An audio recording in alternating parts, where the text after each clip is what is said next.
They're designed to do. Designed to be the best anywhere doing anything, whether sea, air, or land.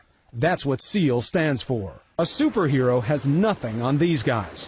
Recruits are trained to swim 350 feet underwater with their hands and feet bound. They're taught to survive in Arctic conditions, even submerging in freezing water. They also have to endure exposure to tear gas. Only men ranging in age from 26 to 33 try out to become one of the 2,500 SEALs. Training takes 2 years. 75% don't make it through. Even if they do, they need years more experience in the field to even be considered for the elite squad that double-tapped bin Laden, Team 6. By the time you get to 6, you're either going to overcome missions. They may jump from a plane 11 miles up, sit in deadly silence, trained to camouflage themselves to any environment, or hold their breath underwater for over 2 minutes without releasing a single bubble. The only thing missing seems to be the ability to leap a building in a single bound. And of course, they can shoot with pinpoint precision. Where one of his sons was killed and his wife injured in Sunday's raid.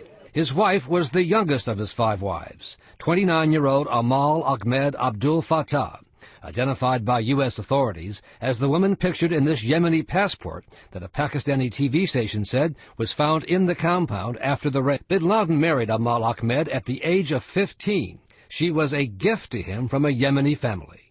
She was a very young woman by the account of the bodyguard who presented her to bin Laden for marriage. Over the years, bin Laden had at least 11 children with his wives. He married very young, first a cousin from... There are no known photographs of the other wives, and his former sister. Time bin Laden moved to his mansion in Abbottabad, he was left only with Amal Ahmed.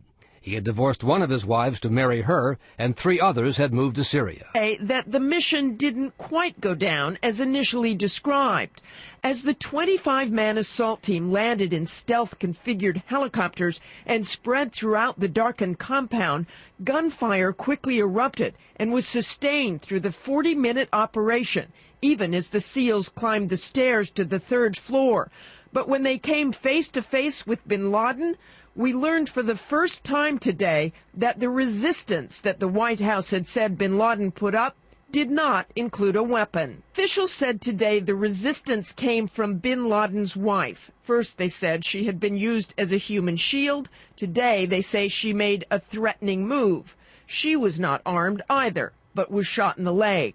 Bin Laden was hit above the left eye and through the chest. Weapon or not, the SEALs in that split second had no way of knowing whether bin Laden was wearing a suicide vest or whether the room was booby-trapped. The SEALs always planned for the worst-case scenario. And tonight, the computer drives and DVDs the SEALs were able to grab from the compound are being described as a motherlode of information.